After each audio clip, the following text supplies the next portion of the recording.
muling nakalampag ang ilang transport group ngayong araw dahil po sa mataas pa rin na presyo ng petrolyo. At live mula sa Philcoa sa Quezon City, nasa frontline po na balitang yan si Mon Gualvez. Mon, good morning. Kamusta ang sitwasyon dyan?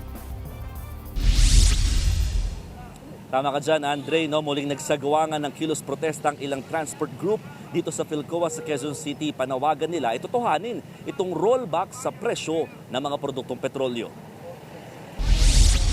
Sinabayan ng grupong Manibela ang pagpasok sa eskwela at trabaho ng mga nagko-commute ngayong umaga. Pero imbis na bumiyahe, mas pinili nilang iprotesta ang patuloy na hinahanap o hirap na dinaranas ng mga tsuper sa gitna ng mataas na presyo ng petrolyo. Kahit may malaking rollback ngayong araw, marami raw kasi sa mga kumpanya ng langis ang hindi naman sinusunod ito. Tila pa utay-utay din daw ang tapyas ng presyo kumpara sa biglang pagtaas ito kahit may buffer stock pa naman ang bansa. Bukod sa Manibela, may hiwalay ring pagkilos ang grupong Piston para sa kanilang protestang bayan at transport strike ngayong umaga. Bukod sa issue sa petrolyo, kinundi na rin ng grupo ang tila panlilimos ng mga tsuper sa ayudang binibigay ng pamahalaan. Tansya nila, aabot daw sa 70,000 miyembro ang makikiisa sa kanilang protesta. Kasabay nito, nakabantay naman ng mga pulis dito sa lugar.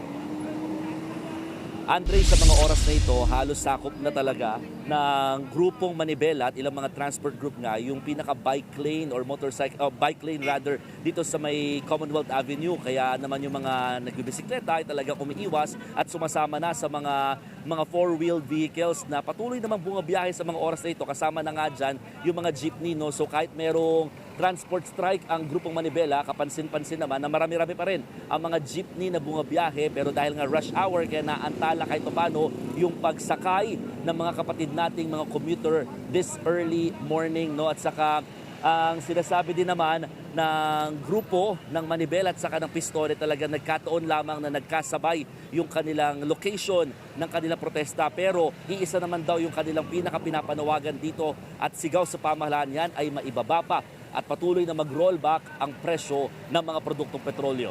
Andre. Maraming salamat at mag-iingat ka dyan. Nag-uulat live mula sa Philcoa sa Quezon City, Mon Gualvez. Mga kapatid, Andre Felix po, manatiling may alam pagdating sa mga mahalagang balita sa loob at labas ng bansa. Mag-follow at mag-subscribe na po sa social media pages ng News 5.